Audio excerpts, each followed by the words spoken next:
Mafia tanah itu sampai kiamat pun pasti akan ada. Kiamat kurang 2 hari pun itu masih akan ada. Tugas lo itu sebagai menteri memberantas mafia tanah. Bukan nunggu kiamat kurang 2 hari. BPN itu oknumnya udah terlalu banyak. Dari level bawah sampai level atas ya. Kemarin untung aja tanahnya mantan wapres. Jadi bisa balik lagi.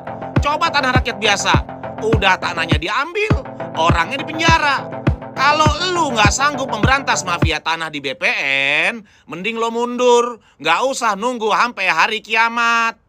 Monyong. Kapan terakhir kali kamu dapat tertidur tenang? Pernah kebayang nggak kalau pejabat yang seharusnya memberantas masalah justru kedengeran pesimis banget? Apalagi kalau isunya itu soal mafia tanah. Wah, ini bisa jadi rame. Jadi pertanyaannya, apa ini sinyal negara udah menyerah? Yuk kita coba bedah bareng-bareng pernyataan kontroversial ini. Oke, kita langsung aja ke sumber masalahnya. Ini dia kalimat pemicunya dari Menteri Agraria dan Tata Ruang, Nusron Wahid. Kalimat yang jujur aja, kedengarannya kuat banget dan cukup mengejutkan. Dan otomatis pertanyaan ini langsung muncul di kepala banyak orang. Apakah ini sebuah pengakuan? Sinyal kalau negara lewat pejabat tertingginya di bidang pertanahan udah angkat tangan aja gitu ngelawan mafia tanah? Jadi dari mana sih semua ini berawal? Biar kita benar-benar paham dampaknya, kita harus tahu dulu di mana dan kapan pernyataan yang kedengarannya pasrah banget ini diucapin. Kejadiannya tanggal 13 November 2025 di Makassar. Waktu itu, Menteri Nusron lagi ngerespon soal banyaknya kasus sengketa lahan, termasuk kasus besar yang menimpa mantan Wakil Presiden Yusuf Kala. Jadi, ini bukan sekedar celetukan biasa ya, tapi respon atas masalah yang sangat serius. Nah, ini dia logikanya sang menteri. Menurut beliau, karena kejahatan itu ya bakal selalu ada, pertahanan terbaik itu ya dari dalam. Maksudnya, pejabat-pejabat BPN harus punya integritas kuat, gak gampang disogok, dan tegas sama aturan. Kedengarannya sih masuk akal, tapi pertanyaannya, apa itu aja cukup? Bukannya dianggap sebagai pandangan yang realistis, publik justru nangkep pesan yang beda banget. Reaksinya, wah, keras, penuh amarah dan rasa putus asa. Kritik dari publik itu bisa kita rangkum jadi 4 poin utama ini. Pertama, omongan itu seolah-olah menormalkan kejahatan. Kedua, ya jelas, ini bikin kepercayaan publik anjlok. Ketiga, pesannya kayak negara udah nyerah. Dan yang paling penting, ini kan bertentangan banget sama program pemerintah sendiri. Nah, ini dia pertanyaan yang paling nyelekit, yang langsung muncul dari masyarakat. Kalau menterinya aja udah pasrah, udah bilang mafia itu abadi. Terus buat apa dong ada Kementerian ATR BPN, di mana fungsi negara buat melindungi warganya? Pertanyaan yang tajam banget kan? Dan poin krusialnya itu di sini. Di balik semua perdebatan politik, ada ribuan korban beneran yang tanahnya dirampas. Buat mereka, pernyataan pesimis dari pejabat tertinggi itu bukan cuma kata-kata, tapi rasanya kayak mematikan satu-satunya harapan mereka buat dapat keadilan.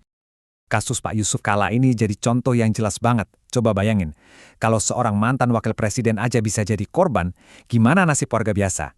Ini nunjukin betapa kuat dan bahayanya jaringan mereka. Sekarang yuk kita lihat kontradiksi besarnya. Di satu sisi, ada pernyataan menteri yang pasrah. Tapi di sisi lain, negara sebenarnya punya loh program resmi buat melawan mafia tanah. Slide ini nunjukin ironinya dengan jelas banget.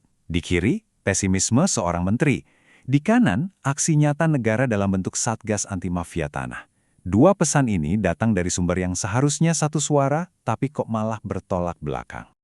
Dan ini tuh bukan cuma program di atas kertas loh, ada datanya.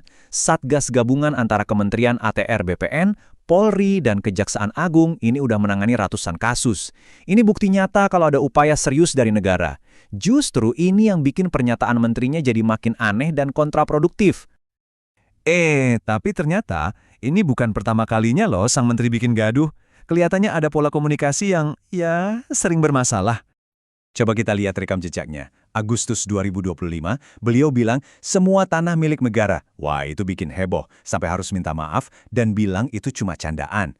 DPR bahkan udah ngingetin. Beberapa bulan kemudian, kejadian lagi, muncul pernyataan mafia tanah abadi. Jadi, setelah kita bedah semua ini, kesimpulannya gimana? Ini cuma sekedar salah ngomong, atau jangan-jangan ada makna lain di baliknya?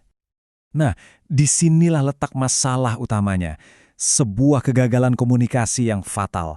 Mungkin niat awalnya baik, mau menekankan pentingnya integritas di internal. Tapi, pesannya ditangkap publik beda jauh. Negara lemah, nggak efektif, dan udah nyerah. Persepsi publik ternyata jauh lebih kuat daripada niatnya. Dan inilah inti dari semua kritik publik. Masyarakat itu nggak butuh pengakuan kalau kejahatan itu abadi, semua orang juga tahu. Yang kita butuhkan adalah jaminan, kepastian kalau negara dengan segala kekuatannya nggak akan pernah berhenti berjuang buat rakyatnya. Jadi, saya mau tinggalkan Anda dengan pertanyaan ini untuk kita renungkan sama-sama. Apakah pernyataan menteri ini cuma sekedar pilihan kata yang kurang pas? Atau jangan-jangan secara nggak sadar ini adalah cerminan dari sikap negara yang sesungguhnya?